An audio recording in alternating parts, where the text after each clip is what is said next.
Hey, it's raw and real here in Dr. Nancy Stanley's kitchen, but I wanted to show you what I'm cooking up for our snacks because we're going on a journey across the country on an airplane. We're leaving on a jet plane to go see the dogs play. Should have had on my red shirt. But, okay, so what I'm making is the sausage balls out of my cookbook. But I added a little variation, which, you know, if you don't have my cookbook and you want it, it's $15 unless you join my program, and then you get one for free. But, so here are the sausage biscuits, and they ended up, I think they call them sausage bites. They ended up a little bit flat, and my husband came in to taste them. He goes, I don't care what they look like. Like, isn't that a man for you? I don't care what they look like, as long as they taste good. So what I did, in my food processor here, I ground up some arugula and some spinach, and I just kind of pulverized it, okay? And then I added it to this sausage biscuit to just have some greens in there.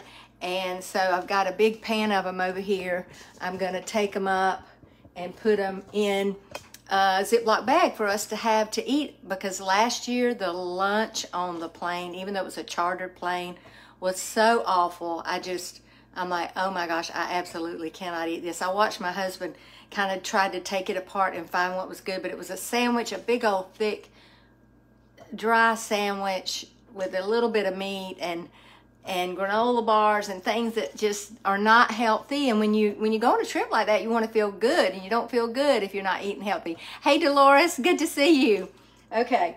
So I'm doing that. So we're going to have that. I'm going to put these, I'm going to let them cool, and then I'm going to put them in a Ziploc bag. I put everything in a Ziploc bag because, you know, you can't have these certain size containers. And so I just put them down in the bottom of my carry-on, and nobody seems to be bothered by it. And so when they all break out their disgusting lunch, we'll have something healthy. Okay. The other thing I fixed up, I cut up some carrots and celery. And right here, I am making pimento cheese. And I just wanted to tell you about cheese for a minute, okay? So this is cheese. It is cheese, but it's also other things. And so if you read this label, it's going to tell you it has potato starch in it and some other things. And there was that one last thing, natural mold inhibitor. So it's called tantamycin is in here. And I don't know about you, but I don't really want that in my body. As you see, we have eaten this, but this is not typically what I want to have. So what I'm doing over here with my KitchenAid, if you have a KitchenAid, you can buy this little grater, and it also has a meat grinder. So I bought this grater, and you can just grate your own cheese. So here's how it goes. It's just really simple, and you know, you just got cheese. You don't have cheese, you don't have cheese and cellulose and potato starch and nanomycin and all that other stuff that you just really don't want. Okay? So here's how I do mine. So I've got a half of stick of cream cheese, and I just whirl that a little bit just to get it softened. And then I put a jar of pimento, and I don't drain it because I kind of like that oily part in there. And then I'm going to add the cheese to it. Okay, so this is a whole block of cheese. I guess it maybe is 8 ounces, okay? And then I'm going to put some mayonnaise in it. Now, since I added the cream cheese, that's probably about 1/4 of a cup, maybe a little more than that. And then I'm just going to pulse it. Watch it come together. Now, I like the chunks of pimento in it, but some people don't really like it that much.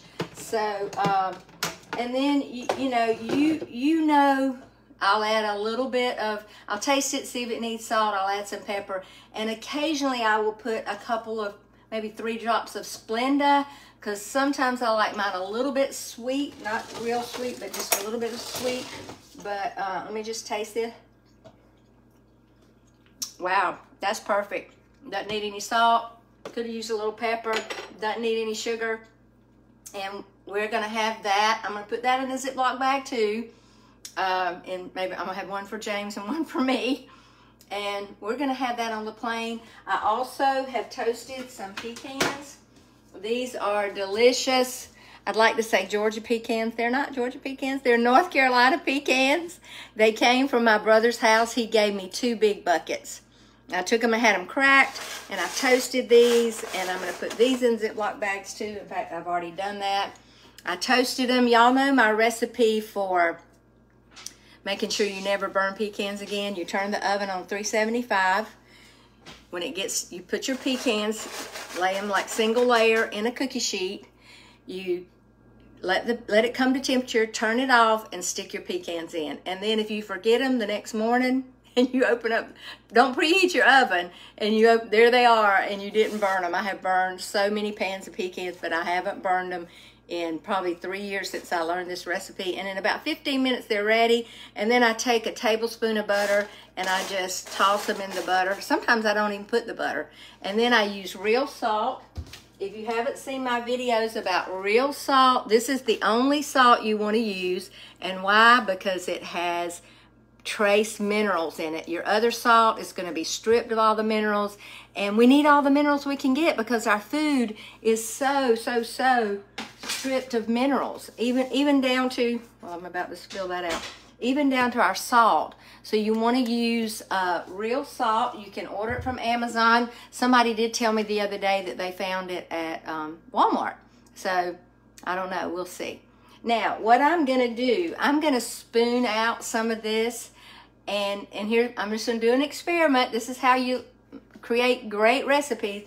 I'm going to spoon out most of this pimento cheese, and then what I've got over here, I had chopped up about 5 basil leaves, and I'm going to put it in the pimento cheese, and I'll let you know how it tastes. But I love basil, so I think it'll be good.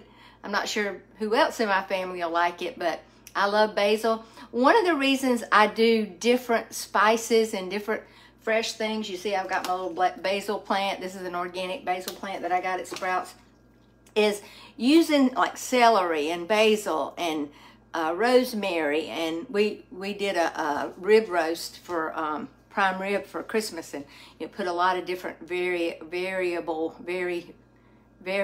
is that what I'm trying to say? Various herbs on it, was because all of those herbs, every one of them is going to have a different nutrient in it, okay? Like a red pepper has something different than a green pepper and a yellow pepper. So you want to eat a variety of colors. Even with your lettuce, you'll see different colors lettuce in the store. Get those different colors. Eat different colored things. It's the spice of life. Color is the spice of life, and having all those different colors gives your body things that it needs. So I did have a meetup today. I interviewed 2 people, and after that, this afternoon, I had another one of my clients call me, and she was just updating me on her progress. I think she's 72 years old. She's lost 80 pounds since last January. And I said, how did you do it? She said, I just stuck to the program. I got in your app and I did what you told me to do. And she said, this is what she said. She said, people are just eating too much food. I'm like, yeah, you're right. They are. And they're not eating the right food. And so I told her, I said, I interviewed a young woman the other day, and I asked her, she was talking about what gut issues she had. And I said, what are you eating for breakfast? She said, Frosted Flakes. And I'm like, oh my gosh, so many toxins in Frosted Flakes. And then the milk, you know, has lactose. I don't know what it's doing to her gut. She may be fine, I'm not sure. But, and then she said, for breakfast, for lunch, I have a ham sandwich. I'm like, no wonder you're hurting. No wonder you're in pain. So you got to put good fuel in your body if you want it to perform like a machine. And my body performs like a machine. I've been going all day. I just love it. I'm still going. I got some dishes to wash up here before we pack and jump on that plane in the morning to go watch the dogs win again. But y'all have a great day. Let me hear from you. If you want to join my challenge, it's starting next week. When I get back from LA, I'm going to be doing a workshop probably maybe Tuesday night, depends on what time we get back, but it'll definitely be Wednesday or Thursday. So stay tuned and follow me. And I think there's a way you can get notified when I go live, so do that. And I'm going to offer some spots in my challenge next week, so let me know if you want one, and I'll put your name down. Y'all have a great day, and see you later.